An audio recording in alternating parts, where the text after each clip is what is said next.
देखिए, अगर एक महिला जब अपने पति के ऊपर झूठे आरोप लगाती है या उसको किसी के द्वारा ये राय दी जाती है कि आप अपने पति के ऊपर या उनके घरवालों के ऊपर दहेज का मामला दर्ज कर दो, तो क्या हमेशा जीत एक पत्नी की ही होती है? क्या अदालत एक महिला की बात ज़्यादा सुनता है?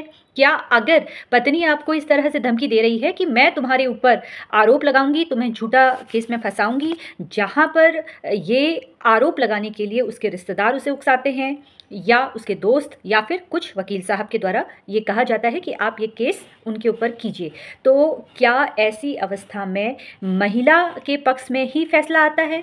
क्या अगर महिला अपने घर को बचाने की सोच रही है तो क्या उसको इस तरह के आरोप अपने पति के ऊपर लगाने चाहिए? आज इस वीडियो के माध्यम से मैं आपको यही एक जानकारी देने वाली हूं, जिसे मैं एक केस के माध्यम से आपको समझाने की कोशिश करती हूं।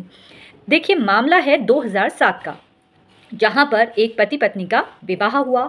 विवाह के वक्त सारी चीज़ें बहुत सही तरीके से चल रही थी। दोनों का विवाह भारतवर्ष में हुआ और उसके बाद दोनों अमेरिका चले गए।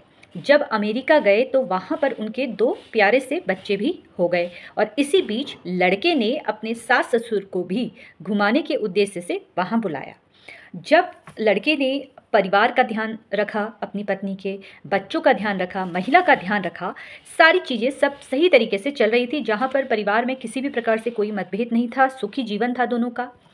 अचानक अमेरिका से उन्होंने ये तय किया कि हम अब भारतवर्ष आते हैं और वहाँ पर रहकर अपना जो भी उनका काम था वहाँ शुरू करते हैं, और दोनों अमेरिका से इंडिया वापस आ गए।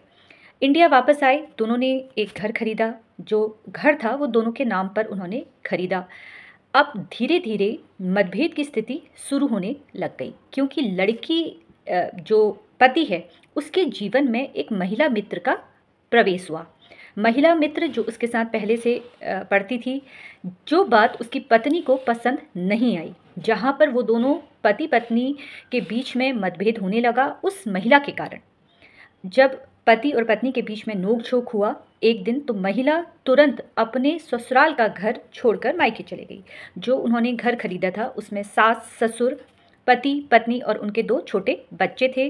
महिला का प्रवेश हुआ किसी दूसरी महिला का, जो एक महिला मित्र थी, लेकिन पत्नी को ये बात पसंद नहीं आई और उसने अपने पति से इस कारण उन दोनों के बीच में मतभेद शुरू हो गया और पत्नी अपने घर को छोड़कर मायके में पहुंच गई। जब पत्नी मायके में पहुंची तो वहाँ पर उसके द्वारा ये बातें रखी गई और वहाँ पर उसे किसी ने राय दी कि आप अपने पति के ऊपर दहेज का केस कर दो, मेंटेनेंस का केस कर दो और अन्य केस अपने पति के ऊपर आप कीजिए, जहाँ पर पति को सबक मिलेगा। और महिला ने भी तुरंत बिना सोचे समझे बहुत सारे केस कर दिए।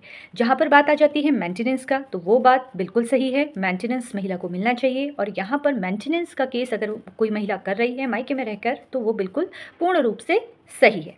लेकिन जहाँ पर एक महिला झूठा आरोप लगा रही है अपने पति पर, सास ससुर पर, भाइयों पर लड़के के, और साथ में उस महिला मित्र के ऊपर भी उसकी पत्नी के द्वारा केस दर्ज किया गया।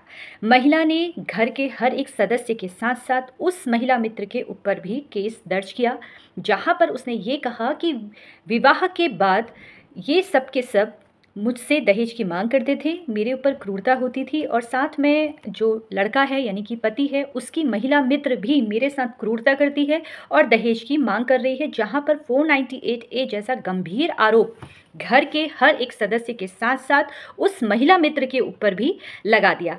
फिलहाल ट्रायल कोर्ट पर जो जजमेंट आया था वो महिला के पक्ष में आया और पति हाई कोर्ट पहुंच गया इसके खिलाफ, उस आदेश के खिलाफ। जब हाई कोर्ट में ये मामला आया तो वहाँ पर लड़के ने बहुत सारे ऐसे एविडेंस रखे, अपनी बातों को रखा, जहाँ पर उसने ये साबित किया कि मेरे द्वारा कभी कोई दहेज की मांग नहीं की गई, मेरे द्वारा कभी मारपीट नहीं हुई, मैं इसके परिवार की रिस्पेक्ट करता हूँ, इनको मैंने अमेरिका बुलाया, इनको सारा वहाँ अपने घर पे रखा। ये सारी जानकारी उसने हाई कोर्ट में रखी साक्ष्य के साथ। जब पूरी जानकारी लड़के के द्वारा दी गई यानी कि पति के द्वारा दी गई, तो वहाँ पर सारे एविडेंस लड़की के विरुद्ध थे। जहाँ पर लड़की ने आरोप लगाया था कि सास ने, ससुर ने और उस महिला मित्र ने उससे दहेज की मांग की है, उसका ये आरोप वो सिद्ध नहीं कर पाई।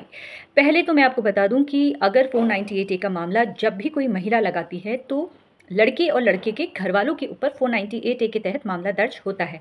लेकिन महिला मित्र, क्योंकि लड़के की कोई रिश्तेदार नहीं है, लड़के की फैमिली मेंबर वो नहीं है, तो वहाँ पर 498 ए का मामला दर्ज नहीं होगा।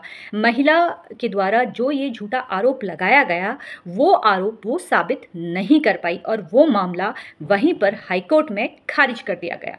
अभी फ़िलहाल मेंटेनेंस का मामला वहाँ पे चल रहा है। अलग अलग तरह के जहाँ पर महिला केस लगाती है, जहाँ पर उसका उद्देश्य सिर्फ़ और सिर्फ़ पति से बदला लेने की भावना है या उस पर एक दबाव बनाने की भावना है, तो वहाँ पर उन महिलाओं को ये ध्यान में रखना है कि आपके पास एविडेंस होने चाहिए। बिना सबूत के अगर आप सास ससुर पर आरोप लगा रही हैं, पति पर आरोप लगा रही हैं, तो ऐसे मामले खारिज कर दिए जाते हैं। ध्यान रखिए, झूठे आरोप लगाना बहुत सरल है। आप किसी के कहने पे लगा रही हैं या आप स्वयं लगा रही हैं, ये अगर आप लगा रही हैं तो ध्यान रखना है आपको कि इसको आपको साबित भी करना पड़ेगा। अगर आप साबित नहीं कर पाएंगी तो ये खारिज हो जाते हैं और इसका सबसे बुरा प्रभाव जो होता है वो मेंटेनेंस के केस में पड़ता है, जहाँ पर उस वक्त मेंटेनेंस अगर पति के द्वारा कम दी जा रही है, तो वहाँ पर ये पति अगर साबित कर देता है कि पत्नी स्वयं अपनी मर्जी से घर छोड़ के गई है या महिला अडल्ट्री पे है, तो वहाँ पर फिर मेंटेनेंस जो है कम बांधी जा सकती है।